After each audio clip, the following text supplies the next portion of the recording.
वेंकटाद्रिसमं स्थानं ब्रह्मांडे नास्ति किंचन वेंकटेश समो देवो न भूतो न भविष्यति। ओं नमो वेंकटेशाय। तिरुमला तिरुपति देवस्थानम श्री वेंकटेश्वरा भक्ति चैनल இணைந்து வழங்கும் ஸ்ரீமத் பகவத்கீதை பாராயணத்திற்கு அனைவரையும் வரவேற்கிறோம்.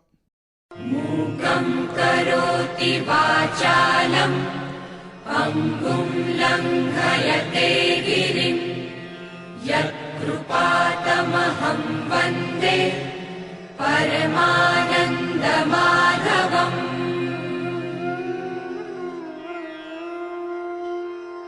கராரவிந்தேன பதாரவிந்தம் முகாரவிந்தே விநிவேஷயந்தம் வடஸ்ய பத்ரஸ்ய புடே ஷயானம் பாலம் முகுந்தம் மனசா ஸ்மராமி.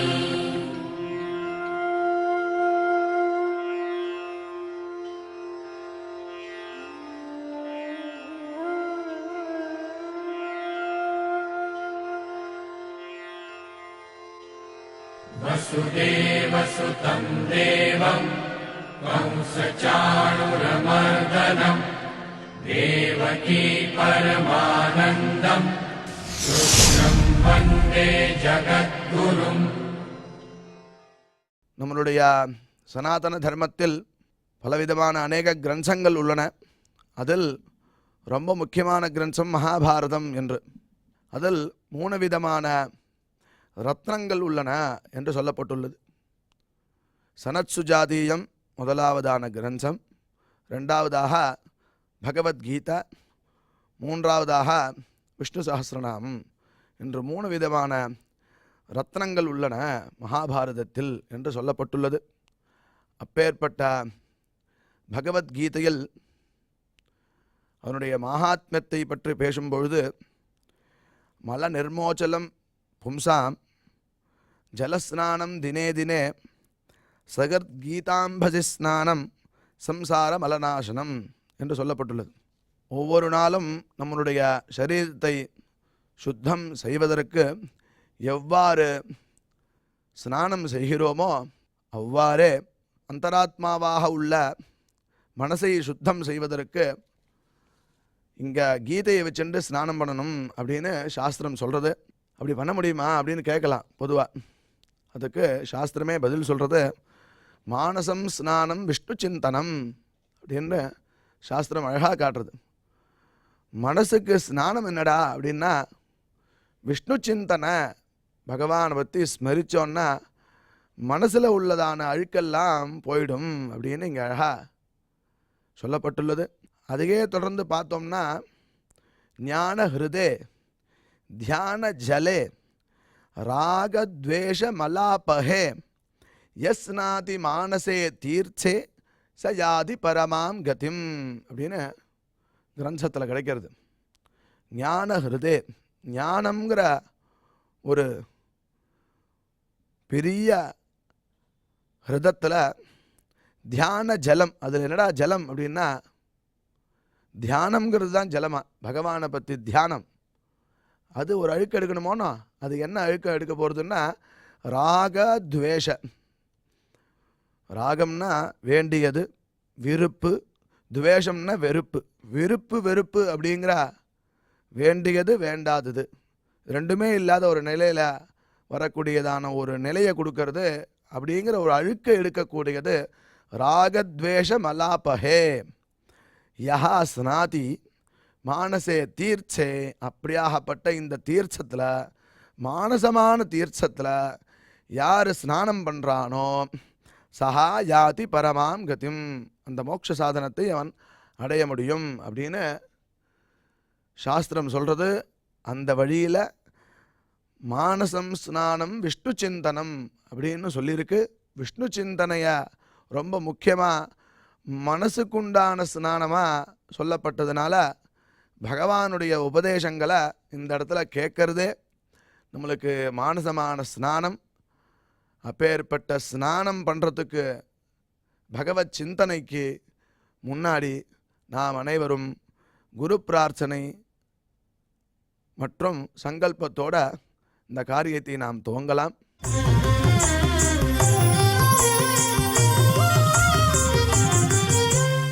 श्री गुरु प्रार्थना। गुरु ब्रह्मा गुरुर्विष्णुर्गुरुर्देवो महेश्वरः। गुरुः साक्षात् परं ब्रह्म तस्मै श्री गुरवे नमः।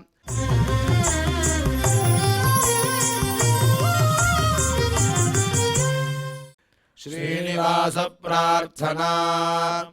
नमः क्षीराब्धिनाथाय वैकुण्ठाचलवासिने मुकुन्दाय नमो नित्यम् आनन्दाय नमो नमः।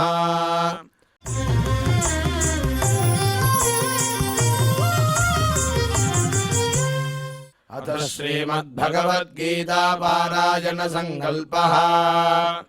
श्रीमदादिवराह क्षेत्रे विराजमानस्य अखिलाण्डकोटिब्रह्माण्डनायकस्य श्रीपद्मावतीजानेः भगवतः श्रीवेङ्कटेश्वरस्वामिनः दिव्यसन्निधौ जगद्गुरोः श्रीकृष्णपरमात्मनः अनुग्रहेण समस्तप्रपञ्चस्य विशेषतः भारतदेशस्य उत्तरोत्तर शुभसम्पत्समृद्ध्यर्थं श्रीमद्भारतदेशगत तपस्विजन तपोबलवृद्धिद्वारा समस्तस्यापि मानवसमाजस्य सर्वारिष्टपरिहारार्थम् एतद्देशवासिनां सर्वेषां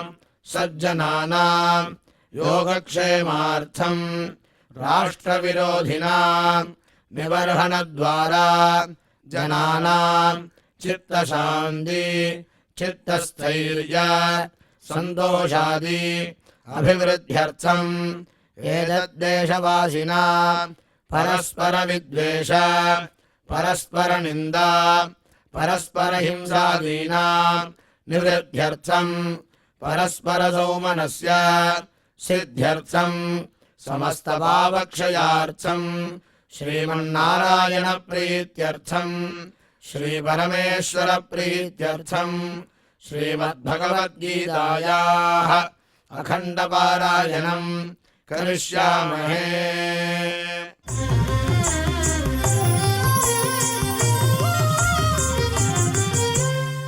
श्रीगीता प्रार्थना। श्रीवत्साङ्गं महोरस्कं वनमाला विराजितं शङ्खचक्रधरं देवं कृष्णं वन्दे जगद्गुरुम्।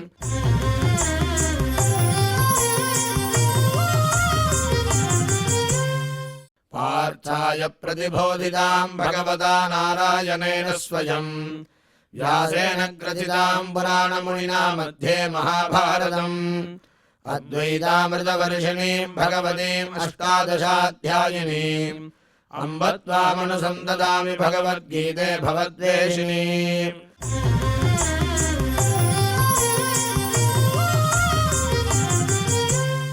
श्रीवेदव्यास प्रार्थना।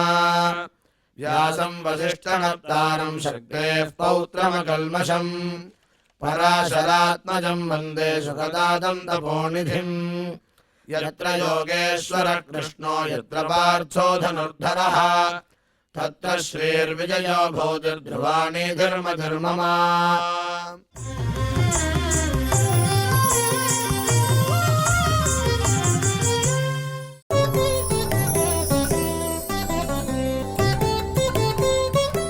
यो न हृष्यति न द्वेष्टि न शोचति न काङ्क्षति शुभाशुभपरित्यागी भक्तिमान् यस्य मे प्रियः। இப்பொழுது டாக்டர் உவே அனந்த பத்மநாபாச்சாரியார் இந்த பகவத்கீதையின் ஸ்லோகங்களுக்கு விளக்கம் அளிப்பார். அதை கேட்டு மகிழ்வோம்.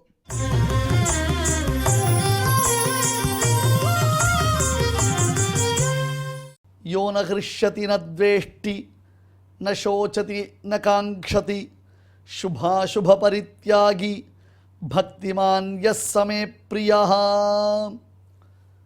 ओम नमो भगवते वेंकटेशाय. எல்லாத்துக்கும் பகவத் சங்கல்பந்தான் காரணம்னு ஒரு எண்ணம் ஏற்பட்டு அந்த எண்ணத்தை நம்மளுடைய வாழ்க்கையில் நடைபெறக்கூடிய அனைத்து சம்பவங்களிலும் உணர்ந்து செயல்படுகிறோம் என்றால் உண்மையில் அதுதான் நம்முடைய நிஷ்டைக்கு அடையாளம். அது ஹர்ஷ சோகங்கள் அப்படின்னு ஒன்று உண்டு. ஹர்ஷம்னா சந்தோஷம், சோகம்னா சோகம், ரெண்டுமே இருக்குது நமக்கு. திடீர்னு சோகம் வருது, திடீர்னு சந்தோஷம் வருது, ரெண்டுத்தையும் நம்ம பேலன்ஸ் பண்ண தெரியாமல் தவிக்கிறோம். இது சம்பந்தப்பட்டதான பல உபன்யாசங்கள் இந்த பகவத்கீதை சீரியலில் பலமுறை சொல்லப்பட்டு விட்டன. ஆனால் வலியுறுத்துவதனுடைய நோக்கம் என்ன என்றால் அவ்வளவு சுலபத்தில் நமக்கு நிஷ்டை சித்தி கிடைத்து விடாது. 2 நாள் முன்னாடி சொன்ன விஷயம்தான். We are just listening but not learning. Learning process is very difficult, very different. எப்படி தெரிஞ்சுக்கிற? The purpose of learning அப்படின்னு வந்ததுன்னா அது நாம் யூட்டிலைஸ் பண்ணுறது தான், யூஸ் பண்ணுறது தான். அதை எப்படி நம்ம யூஸ் பண்ணிக்க போகிறோம் நம்முடைய வாழ்க்கையில். அப்போ சுகம், துக்கம், சோகம், மோகம், பயம் எவ்வளோ வருது வரிசையா. திடீர்னு ஒருத்தருக்கு பணம் வருது, திடீர்னு ஒருத்தருக்கு பணம் இழக்கப்படுகிறது. பணம் வந்தால் நமக்கு வரும் சந்தோஷம், ஆனந்தம்ன்றது பணம் இழக்கும் பொழுது அதே மாதிரி ஒரு அனுபவம் இருக்க முடியுமா?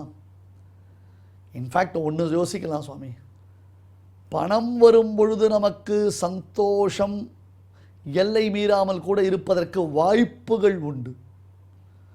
ஒருத்தருக்கு எதிர்பாராத பிஸ்னஸில் 100 crores டர்ன் ஓவர் வந்துருக்கலாம், பெரிய விஷயம். அன்எக்ஸ்பெக்டடாக 100 crores ஒருத்தருக்கு டர்ன் ஓவர் வந்துருச்சுன்னா பணம் வந்ததுனால அவனுடைய பெரிய ஆகான பூரிப்புலாம் சந்தோஷம் இல்லாமல் ஓரளவுக்கு அவன் மெச்சூர்டாக இருக்கலாம். பட் எதிர்பாராமல் ஒருத்தருக்கு பிஸ்னஸில் 100 crores லாஸ் வந்ததுன்னா அதே மாதிரி இருக்க முடியுமா? புலம்பி தள்ள மாட்டானா? பைத்தியம் பிடிச்சவன் மாதிரி ஆகிட மாட்டானா? பாப்பராயிட்டான் சுவாமி அவன். உண்மை இல்லை, அவன் போட்டது எல்லாம் போயிடுத்து. இப்போ என்ன பண்ணுவான்? நடு ரோட்டில் நான் பிச்சை தான் வரணும், பிச்சை தான் எடுக்கணுன்றான். சரி, அந்த மாதிரிலாம் உண்டா? பார்க்குறோம். ஹரிஷ்சந்திரனுடைய கதை பார்த்துருக்கோம், நளனுடைய கதையை பார்த்துருக்கோம். தர்மபுத்திரர் புலம்புறார். தர்மபுத்திரருக்கு அப்படி ஒரு நிலைமை உண்டானது. என்ன மாதிரி யார் துக்கப்பட்டிருப்பா, என்ன மாதிரி யார் துயரப்படுவா? இந்த மாதிரி ஒரு கஷ்டம் உலகத்தில் யாருக்குமே வந்தது இல்லையே, எனக்குத்தான் இப்படி ஒரு துக்கம் வந்திருக்கேன்னு தர்மபுத்திரர் சொல்கிறார். இது எல்லாரும் சொல்கிற ஸ்டேட்மெண்ட்டு. எனக்கு மட்டும்தான் இப்படி வருது, பெருமாள் என்னை மட்டும்தான் சோதிக்கிறார், எனக்கு தான் இப்படி ஏற்படுது.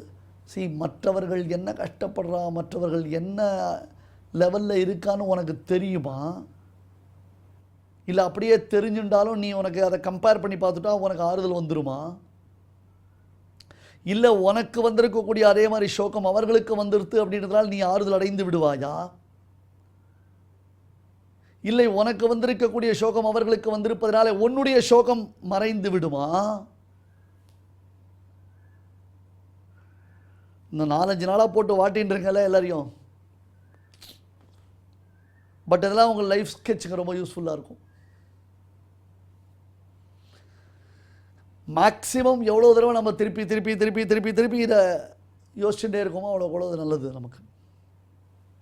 எனவே பகவத் சங்கல்பத்தினால் ஏற்படும் பிரியா பிரிய ஹர்ஷ சோகங்கள் அற்றவனாகவும். இன்னொரு விஷயம் பார்த்தோம் நேற்றைய உபன்யாசத்தில், அஜகர உபாக்கியானத்தில் பார்த்தோம். அதுவாக கிடச்சிதுன்னா சந்தோஷம் சுவாமி. சரி, அதுவாக கிடச்சிதுன்றதுக்கோசரம் மாமிசத்தை சாப்பிடலாமண்ணே, அதுவாக கிடச்சிதுன்றதுக்கோசரம் பிறர் மனைவியை அனுபவிக்கலாமண்ணே, அதுவாக கிடச்சிதுன்றதுக்கோசரம் நாய்த்தோல் பையில் வைக்கப்பட்ட பாலை சாப்பிடலாமண்ணே. அதுவாக கிடைச்சா கூட அது சாஸ்திரியமானதா அசாஸ்திரியமானதான்னு பார்க்கணும். கரெக்டா? அதுவாக கிடைத்தால் கூட சாஸ்திரியமானதா அசாஸ்திரியமானதான் பார்க்கணும். இப்போ சாஸ்திரியமானதாக அனுபவிக்கலாம், அசாஸ்திரியமானதாக அனுபவிக்கலாம். இப்போ தர்மபுத்திர கதைக்கு வருவோம். தனக்கு இந்த மாதிரி கஷ்டம் வருது ஒருத்தர் சொன்னார். அப்போ மகரிஷிகள்லாம் சொல்கிறாங்க, நீ என்ன நினச்சிட்டு இருக்கா, உலகத்தில் எத்தனையோ பேர் கஷ்டப்பட்டு இருக்கான் தெரியுமா உனக்கு? உனக்கான பரவாயில்ல, கூட கிருஷ்ணன் இருக்கான், கூடவே உனக்கு சப்போர்ட் இருக்குது, மேலே மேலே உனக்கு விஷயம் தெரியறது. நீங்கள் 5 பேர் இருக்கீங்க, கூட திரௌபதி ஒருத்தி இருக்கா. நலன் தமயத்தில் எவ்வளோ கஷ்டப்பட்டுருக்கான். என்ன அர்த்தம் தெரியுமாங்க? ராஜ்யத்திலிருந்து விரட்டப்படுகிறார்கள் நலனும் தமயந்தியும். மாற்று ஆடை கூட கிடையாது 2 பேருக்கும், தெரியுமா உங்களுக்கு? ஒருத்தருக்கு ஒருத்தர் மாற்றி உடுத்திக் கொள்வதற்கு மாற்று ஆடை கூட கிடையாது. ரொம்ப பசிக்கிறது, ஏதாவது வழி கிடைக்குமான்னு பார்த்தா சில பறவைகள் அங்கே இருக்கின்றன. அந்த பறவைகளில் ஏதாவது ஒன்றை பிடித்து நெருப்பு மூட்டி அவற்றை சமைத்து உண்ணலாமே என்று நான் யோசிக்கலாம். அது அந்த காலத்தினுடைய தர்மம். அது சில விஷயங்கள் இருக்குது அதில். அதுக்காக தன்னுடைய வஸ்திரம் இருக்கு இல்லையா, ஆடை, இப்போ தானும் தன்னுடைய மனைவி மட்டும்தானே இருக்கும், வேறு யாரும் உடல் இல்லையே. எனவே தன்னுடைய ஆடையை அவிழ்த்து அந்த பறவையை பிடிப்பதற்காக அந்த ஆடையை பறவைகள் மீது வீசினான். அவன் பண்ண பாப்பம் என்ன பண்ண முடியும்? அவனுடைய கர்ம வினைகள் தான் பறவை ரூபத்தில் வந்திருக்கான்னு தெரியல. அந்த ஆடையை அப்படியே அபகரித்து கொண்டு பறவைகள் பறந்தோடி விட்டன. நளன் இப்போ அம்மனமாக நிற்கிறான். அவமானம், அசிங்கம், கூனி குறுகி நிற்கிறான். ஒரு நாயகமாய் ஓட உலகுடன் ஆண்டவர்னு ஒரு பெரிய சக்கரவர்த்தி, ஒரு பெரிய ராஜா என்ன மாதிரி தேரில் போனால் எப்படி பாலும் பழரசமும் சாப்பிட்ருப்பான். தமயந்தின்றவள் பைமி, விதர்ப்ப நாட்டு ராணி அவள்லாம் இப்படி கஷ்டப்படுறாளே. கடைசியில் தன்னுடைய கணவனுக்கு தானும் ஒரு பாதி வஸ்திரத்தை இவளும் உடுத்திட்டு அவனை உடுத்திட்டு ரொம்ப கஷ்டப்பட்டுன்னு போகிறான் அவள் காட்டில். கடைசியிலே அவன் ரொம்ப யோசிக்கிறான். தன்னுடன் வருவதனாலே தன்னுடைய மனைவிக்கு இவ்வளவு பெரிய துன்பம் வருகிறது, தான் எப்படியாவது பொழைச்சிப்போம், தன் மனைவி நல்லபடியாக இருக்கட்டும், தன் மனைவிக்கு சௌக்கியம் இருக்கட்டும், தன்னை கல்யாணம் பண்ணி கொண்டு அவள் இவ்வளோ கஷ்டப்படக்கூடாது என்று விதர்ப்ப தேசத்திற்கு போகும் பாதையை காட்டிவிட்டு தமயந்தி எதிர்பாராத சமயத்தில் அவளை விட்டு விலகி விடுகிறான் நல சக்கரவர்த்தி.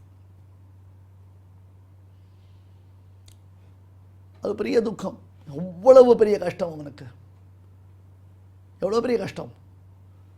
அது நலனுடைய கதையை சொல்கிறார். ராமபிரான் எடுத்துக்கோங்க. ராமபிரானுக்கு சக்கரவர்த்தியை முடிசூடுகிறேன் என்று தீர்மானித்து எல்லா விதமான ஏற்பாடுகளையும் செய்து கடைசியில் உனக்கு ராஜ்யம் இல்லை, இப்பொழுது நீ காட்டுக்குத்தான் போக வேண்டும் என்ற உடனே ராஜ்யாத் பிரம்சா வனே வாசா பத்னி நஷ்டா ஹதோ த்விஜா ஈதிருஷியம் மமாலக்ஷ்மீஹி என்று ராமபிரான் அழுகிறான் ஜட்டாயு வியோகத்தில். அந்த மாதிரி ஒரு கஷ்டங்கள் ஏற்படுறது. அப்பொழுது சாஸ்திரங்களில் விலக்கார வஸ்து நமக்கு கிடைத்தது என்றால் அந்த கஷ்டத்திலையும் நம்ம அதை உபயோகப்படுத்துகிறோம். விபீஷணன்றவன் இருக்கானே, அறநெறி அரக்கன் இருக்கானே, அவன் என்ன பண்ணான், பரமாபத் கதஸ்யாபி தர்மே மம மதிர்பவேத் அப்படின்னா, பெரிய ஆபத்து எனக்கு வந்தால் கூட என்னுடைய மனசு தர்மத்தில் நிலைக்க வேண்டும் என்று வேண்டிக் கொண்டான் பகவானை. நாம் என்ன எல்லாத்துலேயும் நம்ம தர்ம பரித்தியாகம் பண்ணுறோம். இன்றைக்கி லோகத்தில் அதான சுவாமி பண்ணுறோம், தர்ம பரித்தியாகம் தான் பண்ணுறோம். நம்ம ஈஸியாக பண்ணிடுறோம். அப்போ இப்போ ஒரு வஸ்து சாஸ்திரத்தில் விளக்கலை. இப்போ விளக்கலைன்றதுக்கோசரம் எனக்கு தான் கிடைக்கணுன்றதுக்கோசரம் ஆசைப்படலாமா? ஒருத்தர் தானம் கொடுத்துட்டே வரார், இங்கே இருக்கிற யார் பெரியவாளோ அவளுக்கு 10,000 ரூபாய் கொடுக்க போகிறேன்றார். ஆஹா, அந்த மகாபிரபுவே தானம் கொடுக்குறார், அந்த 10,000 ரூபாய் எனக்கு தான் கொண்டு கொடுக்கணும், அந்த 10,000 ரூபாய் எனக்கு தான் கொண்டு கொடுக்கணும், அந்த 10,000 ரூபாய் எனக்கு தான் கொண்டு கொடுக்கணும். யோசிக்கலாமா? சாஸ்திரத்தில் விளக்கலை தான், ஆனால் அதுக்கோசரம் அது தனக்கு தான் கிடைக்கணுன்றதான ஆசை வரலாமா? சரி, அந்த மகாத்மா தானம் பண்ணுறார், அது நம்ம குடும்ப ரட்சணத்துக்கு பிரயோஜனப்படும்ன்றது பகவான் சங்கல்பித்தானா நமக்கு பிரயோஜனப்பட போகிறது. அல்லது நமக்கு அது பிரயோஜனப்படக்கூடாது என்று எம்பெருமான் சங்கல்பித்தானா அது பிரயோஜனப்படாமல் போகிறது. சரி, நம்ம பார்த்துட்டு இருப்போம், வெயிட் பண்ணுவோம் அப்படின்னு இருந்துருவோம். யோ ந ஹிருஷ்யதி ந த்வேஷ்டி ந சோச்சதி ந காங்க்ஷதி சுப பரித்யாகி பக்திமான் யஸ் சமே பிரியா. யஹா, எந்த ஒரு கர்மயோகியானவன், ந ஹிருஷ்யதி, சந்தோஷத்தை உண்டு பண்ணுவது, தனக்கு சந்தோஷமளிப்பது கிடைத்தாலும் சந்தோஷப்படுவது இல்லையோ, சில பேர் இதுக்கத்தால மூஞ்சி தூக்கி போட்டுரும் அப்படின்னு இருப்பான். அடிப்பா அடியெல்லாம் உபன்யாசம் பண்ணேன்னு வச்சுக்கோங்களேன், அட ஏதோ ஒரு சமயம் ஒரு நல்ல விஷயம் சொல்லிட்டோம், ரொம்ப இன்ட்ரெஸ்டிங்கான ஒரு ஃபேக்டர், ரொம்ப அற்புதமான ஒரு விஷயம், அதை சொல்லிட்டோன்னு நினச்சா இப்படி தான் உட்காந்து உபன்யாசம் கேட்பா. அட அப்படி சொல்ல வேண்டாமோ, சூப்பர்னு சொல்ல வேண்டாமோ? இந்த ஸ்லோகத்துக்கு லட்சணத்தை அங்கே தான் பார்க்கலாம். யோன ஹிருஷ்யதி, எவ்வளவு சூப்பரான சமாச்சாரம் சொன்னாலும் சந்தோஷமடையாமல் இருப்பது. அடேக்கப்பா, என்ன மாதிரி ஒரு ஆத்மஞானிகள், எப்பேற்பட்ட கர்மயோகிகள் நினச்சிக்க வேண்டியதுதான். நம்ம சந்தோஷத்தை உண்டு செய்வது தங்களுக்கு கிடைத்தாலும் அதனால் பெரும் சந்தோஷத்தை அடைபவர்கள் இல்லையோ, நத்வேஷ்டி, அவர்களுக்கு பெரும் துவேஷத்தை, விரோதத்தை உண்டு பண்ணக்கூடிய காரியங்கள் நடந்தாலும் எவர்களுக்கு விரோதம் என்பது ஏற்படவில்லையோ, ந சோச்சதி, அவர்களை வருத்தமுறச் செய்யக்கூடியதான சம்பவங்கள் நடைபெற்றாலும் அவற்றை பார்த்து அவர்கள் வருத்தம் அடைவது இல்லையோ, ந காங்க்ஷதி, தங்களுக்கு கிடைக்காத இஷ்ட வஸ்து, பகதாது மாமா கருந்துத்து இந்த இதெல்லாம் கொடுக்குறா பாருங்கோ, கவர்மெண்ட்டில் இவ்வளோ கொடுக்குறேன் அவ்வளோ கொடுக்குறேன் அப்படின்னு தகுதி உடையவர்களுக்கு கொடுக்குறேன், தகுதி இல்லாதவர்களுக்கு கொடுக்குறேன். அவளுக்கெல்லாம் என்ன இருக்குது, அவளுக்கு எல்லாம் வருது. ஒரு பாரு, அதிருஷ்டம்னா அதிருஷ்டம், அவளுக்குனா அதிருஷ்டம், எல்லாத்துலேயும் அவளுக்கு அதிருஷ்டம் சுவாமி, நமக்கு எல்லாத்துலேயும் துரதிருஷ்டம். பொறுமரம் அப்படியே பொறுமுன்னு பொசுங்குறோம். அவளை கிடைச்சுட்டே அவளை தனக்கு கிடைக்கலே இருந்தன வருத்தத்தை காட்டும், மற்றவருக்கு கிடைத்ததே இருந்தன ஆத்திரம்னா அதிகமாக இருது. அதை அப்படியே பொசுங்கி பொறுமி தள்ளுறோம் நம்ம. அவனுக்கு நினைக்குமான இந்த மாதிரி அநியாயமாக கிடைச்சதுன்னா நினைக்குமான, நியாயமாக நான் எவ்வளோ கஷ்டப்பட்டேன் எனக்கு ஒன்றுமே கிடைக்கல, இவன் அநியாயமாக சம்பாதிச்சுட்டுருக்கான், இந்த அநியாயமான அவனுடைய சம்பாத்தியமானது அவனுக்கு நினைக்கவே நினைக்காது, அப்படியே அது போயிடும், அப்படியே தான் போனோம். அதுதான் பெருமாளுடைய திருவுள்ளம். அதுதான் ஐயோ என்ன மாதிரி ஒரு பொருங்கள் உண்டா இல்லையா, நடக்கிறதா இல்லையா? நான் சொன்னால் உங்களுக்கு என் பேரில் கோபம் வரலாம். இந்த சுவாமி எல்லாத்தையும் அதுவும் ஒரு 4 நாளாக ரொம்ப ஓவராக பேசிட்டு இருக்காரு இவரில் கூட நீங்கள் நினச்சிக்கலாம். உலகத்தில் இன்றைக்கி என்ன நடக்கிறதோ அதை மட்டும்தான் நான் பேசுகிறேன். நான் பேசலை சுவாமி, இது என்னுடைய ப்ரெடிக்ஷனோ கன்க்ளூஷனோ இல்லை, எல்லாத்துக்கும் சாஸ்திர பிரமாணம் இருக்குது. மக்களுடைய ஆட்டிடியூட், பிஹேவியர்ஸ் எல்லாத்தையும் சங்கல்ப சூரியோதயம் எடுத்து காண்பிக்கிறது, பகவத்கீதை எடுத்து காண்பிக்கிறது, மனுஸ்மிருதி எடுத்து காண்பிக்கிறது, ராமாயணம் எடுத்து காண்பிக்கிறது, பாகவதம் எடுத்து காண்பிக்கிறது, பகவத்கீதை எடுத்து காண்பிக்கிறது, மகாபாரதம் எடுத்து காண்பிக்கிறது. நச்சகாங்ஷதி, கிடைக்காத இஷ்ட வஸ்து, தனக்கு கிடைக்கல, ஆனால் இஷ்டம் ரொம்ப கஷ்டம். கிடைக்குமா, எப்படியாவது கிடைச்சிருமா, தனக்கு எப்படியாவது வாங்கிடலாமா, ஏதாவது ஒரு வழி கிடைக்குமா அப்படின்றதாக சொல்லி சுபாசுப பரித்தியாகி, அசுபத்தை போல அவன் சுபத்தையும் விட்டவனாக, சுபாசுப பரித்தியாகி, அசுபத்தை போல அவன் சுபத்தையும் விட்டவனாக, பக்திமான், பக்தியுள்ளவனாகிய அவன், மே பிரியாக, எனக்கு அத்தியந்தம் இஷ்டமானவன். சந்தோஷம் அடைவது அப்படின்றதுக்கு பலவிதமான காரணங்கள் இருக்குது. நமக்கு ஒரு ஹாப்பி, ஒரு ஜாய், ஒரு ப்ளஷர் வருதுன்னு வச்சுக்கோங்களேன். நம்ம சந்தோஷம் அடையிறதுக்கு நம்மக்கிட்ட நிறைய காரணங்கள் இருக்குது, புரியுதா? ஆனால் அந்த சந்தோஷம் அடைவதற்கு காரணம் இல்லாத பொழுது, நம்மக்கிட்ட ஒரு சந்தோஷமாக இருக்கிறதுக்கு எதுவுமே இல்லை வச்சுக்கோங்களேன், அப்போ சந்தோஷம் இல்லாமல் இருந்தோன்னா அது கரெக்டு. ஆனால் சந்தோஷத்திற்கு உரிய காரணங்கள் எல்லாம் இருந்தும் அவன் அதை எக்ஸ்ப்ரெஸ் பண்ணாமல் இருக்கான் பாருங்க. எனக்கு இது கிடச்சிருத்தா, எனக்கு அது கிடச்சிருத்தா, அது ரொம்ப சந்தோஷம், எனக்கு இப்படி சந்தோஷமாக இருக்கேன், நான் ரொம்ப ஹாப்பியாக இருக்கேன், today I am very happy அப்படின்னு ஃபேஸ்புக்கில் ஸ்டேட்டஸ் போடுறான் பாருங்க. Today I am feeling very sad அப்படின்னு போடுறான் பாருங்க. இதுதான் இன்றைக்கி ஒன்று கவனிச்சலாம். நீங்கள் மக்களுடைய மனோநிலைக்காக நான் சொல்கிற எக்ஸாம்பிள் ஒரு காலத்தில் தங்களுடைய உணர்வுகளை அவள் ஒரு மெயின்டைன் பண்ணியிருந்தான். இப்போ எதுவாக இருந்தாலும் சமூக வலைத்தளத்தில் அதை எக்ஸ்ப்ரெஸ் பண்ணிடுறான். ஃபீலிங் வெரி சேட் அப்படின்னு ஒரு ஸ்டேட்டஸ் போடுறா, இல்லை ஃபீலிங் வெரி ஹாப்பி அப்படின்னு ஒரு ஸ்டேட்டஸ் போடுறா, அதை ஒரு 10 பேர் லைக் பண்ணுறான், அதை பற்றி ஒரு 10 பேர் கமெண்ட் பண்ணுறான். நாட்டில் எத்தனை பேர் வெட்டியாக இருக்கான்னு இதெல்லாம் பார்த்தா தான் நமக்கு தெரியுது. சந்தோஷம் அடைவதற்கு காரணங்கள் இருந்த பொழுது சந்தோஷம் அடைகிறது நியாயம், சந்தோஷம் அடைகிறதுக்கு காரணம் இல்லாத பொழுது சந்தோஷம் இல்லாமல் இருப்பதும் நியாயம், சந்தோஷம் அடைவதற்கு காரணங்கள் இருந்த பொழுதும் சந்தோஷம் இல்லாமல் இருப்பது யோகியினுடைய காரியம். அந்த டிஃபரன்ஷியேட் பண்ணி புரிஞ்சுக்கணும். நம்ம அதை கரெக்டாக நம்ம அதை புரிஞ்சுக்கணும். இப்போ பாருங்க, துக்கம் இதே மாதிரி தான் துக்கத்தையும் புரிஞ்சுக்கணும். 2வது அத்தியாயம் உபன்யாசத்தும் பொழுது ஜனகருடைய கதை சொன்னேன், ஞாபகம் இருக்கா? கர்மணேவகி சம்சித்தி மாஸ்திடாக ஜனகாரியான 3வது 4வது அத்தியாயத்தில் ஜனகருடைய கதை வந்தது. அந்த கதை வரைச்சே சொன்னேன் நான். மிथिलायाம் பிரதீப்தாயாம் நமே கிஞ்சித் பிரதக்ஷரேனர். யாக்ஞவல்கிற இடத்துல காலக்ஷேபம் பண்ணுறார், யாக்ஞவல்கிற பாடம் படிக்கிறார். அப்படி படித்ததுக்கச்சே என்ன ஆகிடுதுன்னா அவருடைய மிதிலை பற்றி எரிகிறது. எல்லாரும் எழுந்து ஓடுறான். அப்போ ஜனகர் சொன்னார், அந்த பற்றி எறியக்கூடியதான மிதிலையில் என்னுடையது என்னென்ன இருக்குது, அந்த ஒரு சம்பந்தம். இப்போ உடனே நம்ம ஒரு கேள்வி கேட்போம், ஜனகர் பண்ணது நியாயமா? மக்களை காப்பாற்றாமல் விட்டாரா? அவரெல்லாம் மக்களெல்லாம் காப்பாற்றாமல் விடலை, மக்களை நல்லா காப்பாற்றினார், எல்லாம் நடந்தது தான். அதில் ஒரு அரசனுக்கு உரியதான கடமைகள்லேருந்து அவர் ஒரு பொழுதும் நழுவினதே கிடையாது. அதனால தான் அவர் கர்மயோக நிரதர் என்று இந்த அரசனுக்கு உரிய கடமைகளை பற்றி பேசும்பொழுது கிருஷ்ணன் அவருடைய பெருமையை பேசுகிறான். அரசருக்கு உரிய கடமையிலிருந்து ஜனகர் நழுவினவரையானால் அவரை பற்றி கிருஷ்ணன் பேசுவதற்கு வாய்ப்பே இல்லை. கர்மணேவகி சம்சித்தி மாஸ்திடாக ஜனகாரையான கர்மயோக நிரத்தலா சொன்னான். ஆகையால் மிதிலை பற்றி எரிந்து கொண்டிருக்கிறது. மிதிலாயாம் பிரதீப்தாயாம். ஒரு பழமொழி ஒன்று சொல்வாள் இல்லையோ, யாரோ ஒருத்தர் ஃபிடில் வாசிச்சுன்னு உட்கார்ந்தான்னு. அந்த மாதிரி அரசன் இல்லை ஜனகன். அதை நல்லா புரிஞ்சுக்கணும். நீங்கள் அவரை பற்றி தெரியும், ஜனகரை பற்றி உங்களுக்குலாம் தெரியாது. யாரோ ஒருத்தர் தன்னுடைய நகரம் பற்றி எறிந்த பொழுது ஃபிடில் வாசித்து கொண்டிருந்தார் என்று அதை நம்ம அந்த ஒரு நம்முடைய எஜுகேஷன் சிஸ்டத்தில் அந்த கதை வந்துடுத்து. ஆனால் கர்மயோகியான ஜனகரை குறித்ததான கதை இன்னும் நம்ம மக்களுக்கு போய் சேரலை. நீங்கள் ரிப்பீட் பண்ணி போய் பாருங்க, அதெல்லாம் யூடியூப்பில் வந்துருக்கோ இல்லையோ, இந்த எஸ்விபிசி சேனலில் வரக்கூடிய பகவத்கீதை ரிப்பீட்டேஷன் வருதோ இல்லையோ, யூடியூப்பில் இருக்கோ இல்லையோ, போய் தேடுங்க, எடுத்து பாருங்க. மிதிலாயாம் பிரதீப்தாயாம் நமே கிஞ்சித் பிரதக்ஷதே. எரியக்கூடிய மிதிலையில் என்னுடையது என்பது எதுவும் இல்லை என்ற ஜனகருடைய வார்த்தையை நாம் மறுபடியும் இங்கே ஸ்மரிக்க வேண்டும்.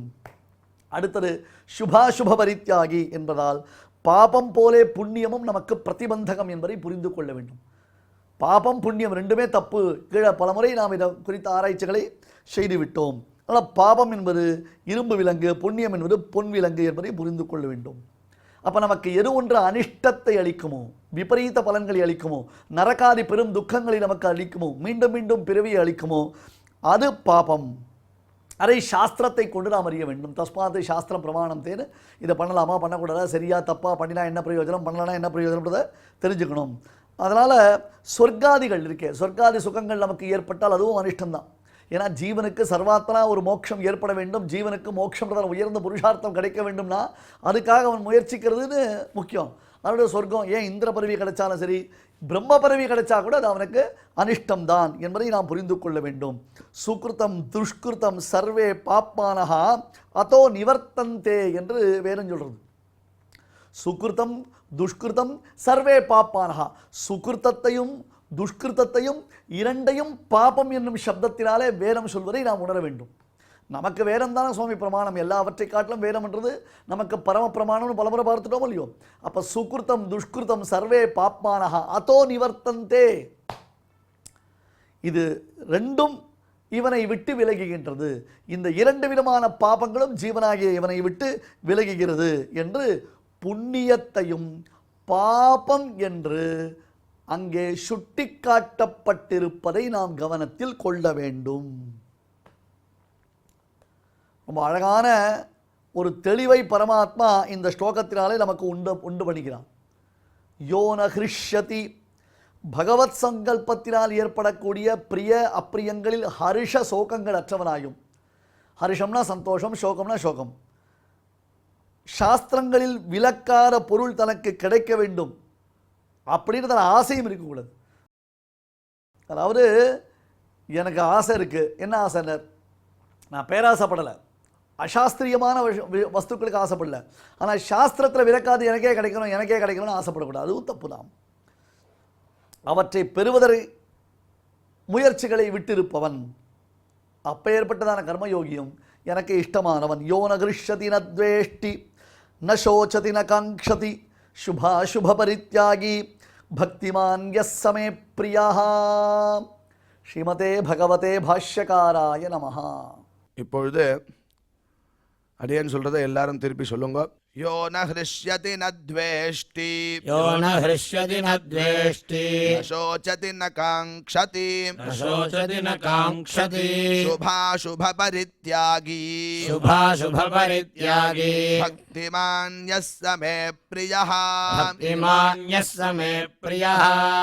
இப்பொழுது நாம் அனைவரும் சேர்ந்து பாராயணம் செய்யலாம். यो न हृष्यति न द्वेष्टि न शोचति न काङ्क्षति शुभाशुभपरित्यागी भक्तिमान् यः स मे प्रियः. தெய்வத்தை ஆராதிக்கும் உன்னதமான வழிகளில் முக்கியமானது பகவன் நாம சங்கீர்த்தனம். அந்த சங்கீர்த்தனத்தை பற்றி நம்மளுடைய சாஸ்திரங்களில் ஹரதி பாபானி துஷ்டச்சித்தைரபி ஸ்மிருதः அனிச்சயாபி சம்ஸ்பிருஷ்டः தஹத்யேவ ஹி பாவகः. ஹரியானவர் துஷ்டச்சித்தம், அதனால் ஏற்படக்கூடிய பாபம் ரெண்டுத்தையும் அவனை ஸ்மரித்ததுனால விளக்குகிறாரா. எப்படின்னா, அனிச்சயாபி சம்ஸ்பிருஷ்டா பாவகா தஹத்யேவா. அக்னி பகவானானவர் எப்படி நீ விரும்பி தொடரணும்னு அவசியம் இல்லை, தெரியாமல் பட்டுட்டாலே சுட்டுடும். அதுபோல் பகவானை ஸ்மரித்த மாத்திரத்திலேயே அனைத்து விதமான பாபங்களும் போகிறதான். அதுக்கு மூல காரணமாக இருக்கக்கூடிய துஷ்ட சித்தமும் போகிறது அப்படின்னு சொல்லப்பட்டிருக்கு. அப்பேற்பட்ட பகவன் நாம சங்கீர்த்தனத்தை இப்பொழுது நாம் அனைவரும் கேட்டு மகிழ்வோம். ಮನಶುದ್ಧಿಯಿಲ್ಲದವಗೆ ಮಂತ್ರದ ಫಲವೇನು. ಮನಶುದ್ಧಿಯಿಲ್ಲದವಗೆ ಮಂತ್ರದ ಫಲವೇನು. ತನು ಶುದ್ಧಿಯಿಲ್ಲದವಗೆ ತೀರ್ಥದ ಫಲವೇನು.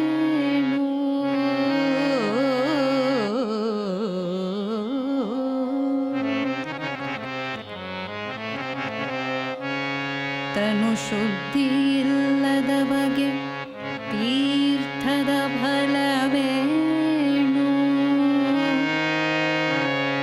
ಮಿಂದಲ್ಲಿ ಫಲವೇನು ಮೀನು ಮೊಸಳೆಯಂತೆ.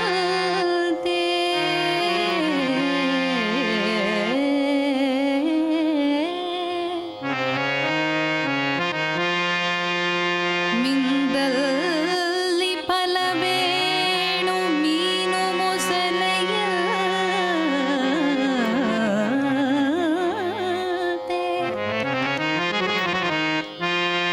ಮಿಂದಲ್ಲಿ ಫಲವೇನು ಶ್ರೀಶೈಲದ ಕಾಕಿಯಂತೆ.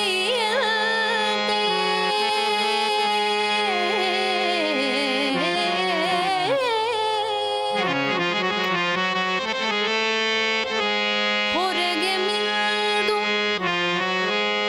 ಒಳಗೆ ಮೀಯದವರ ಕಂಡು. ಹೊರಗೆ ಮಿಂದು ಒಳಗೆ ಮೀಯದವರ ಕಂಡು. ಒಳಗೆ ಮಿಂದು ಒಳಗೆ ಮೀಯದವರ ಕಂಡು. ಬೆರಗಾಗಿ ನಗುದಿತ್ತ ಪುರಂದರ ವಿಠಲ.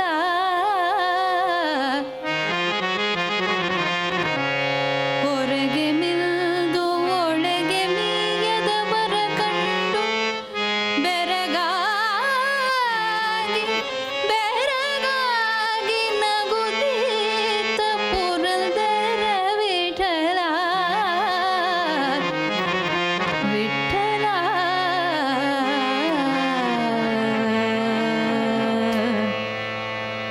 ವಿಠಲ.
ರಾಗಿ ತಂದಿರ್ಯಾ ಭಿಕ್ಷಕ್ಕೆ ರಾಗಿ ತಂದಿರ್ಯಾ ರಾಗಿ ತಂದಿರ್ಯಾ ಭಿಕ್ಷಕ್ಕೆ ರಾಗಿ ತಂದಿರ್ಯಾ ಭಿಕ್ಷಕ್ಕೆ ರಾಗಿ ತಂದಿರ್ಯಾ ಭಿಕ್ಷಕ್ಕೆ ರಾಗಿ ತಂದಿರ್ಯಾ ರಾಗಿ ತಂದಿರ್ಯಾ ಭಿಕ್ಷಕ್ಕೆ ರಾಗಿ ತಂದಿರ್ಯಾ ಭಿಕ್ಷಕ್ಕೆ ರಾಗಿ ತಂದಿರ್ಯಾ ಭಿಕ್ಷಕ್ಕೆ ರಾಗಿ ತಂದಿರ್ಯಾ ಯೋಗ್ಯರಾಗಿ ಭೋಗ್ಯರಾಗಿ ಭಾಗ್ಯವಂತರಾಗಿ ನೀವು ಯೋಗ್ಯರಾಗಿ ಭೋಗ್ಯರಾಗಿ ಭಾಗ್ಯವಂತರಾಗಿ ನೀವು ರಾಗಿ ತಂದಿರ್ಯಾ ಭಿಕ್ಷಕ್ಕೆ ರಾಗಿ ತಂದಿರ್ಯಾ ಭಿಕ್ಷಕ್ಕೆ ರಾಗಿ ತಂದಿರ್ಯಾ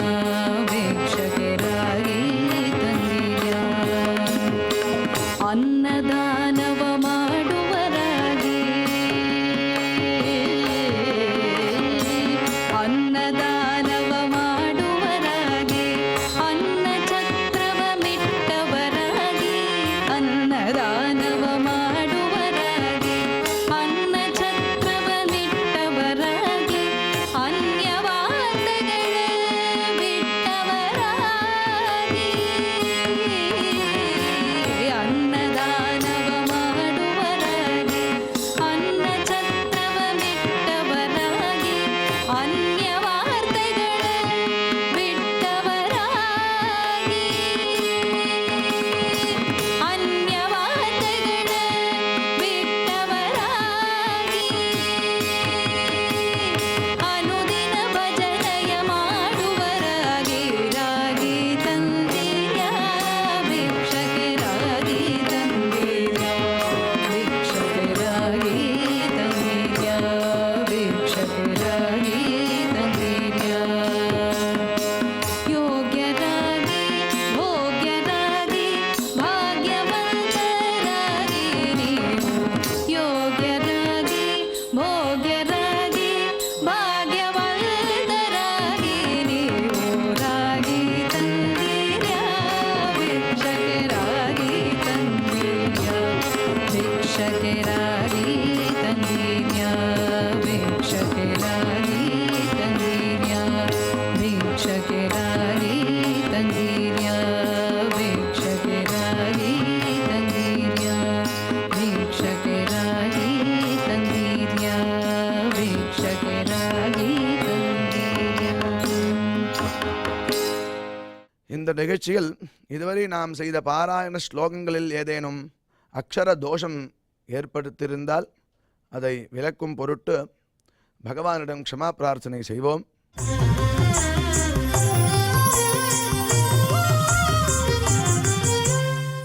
अथ क्षमा प्रार्थना यदक्षरपदभ्रष्टम् मात्राहीनम् च यद्भवेत् तत्सर्वम् क्षम्यताम् देवनारायण नमोऽस्तु ते।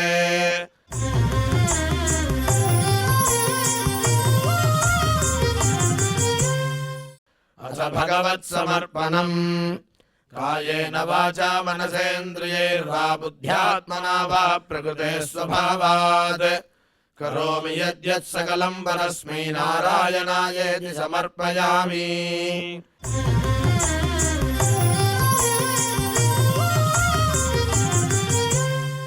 अथ लोकक्षेम प्रार्थना सर्वे भवन्तु सुखिनः सर्वे सन्तु निरामयाः सर्वे भद्राणि पश्यन्तु मा कश्चित् दुःखभाग् भवेत्.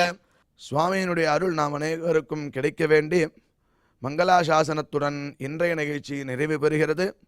மீண்டும் இதே நிகழ்ச்சியில் நாளை சந்திக்கலாம். ஓம் நமோ வெங்கடேஷாய.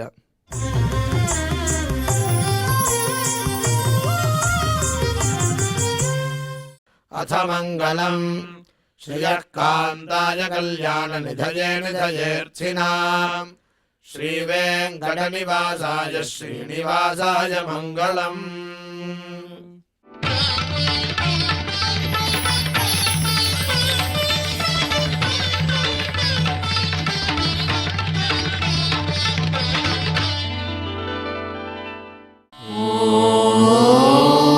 ॐ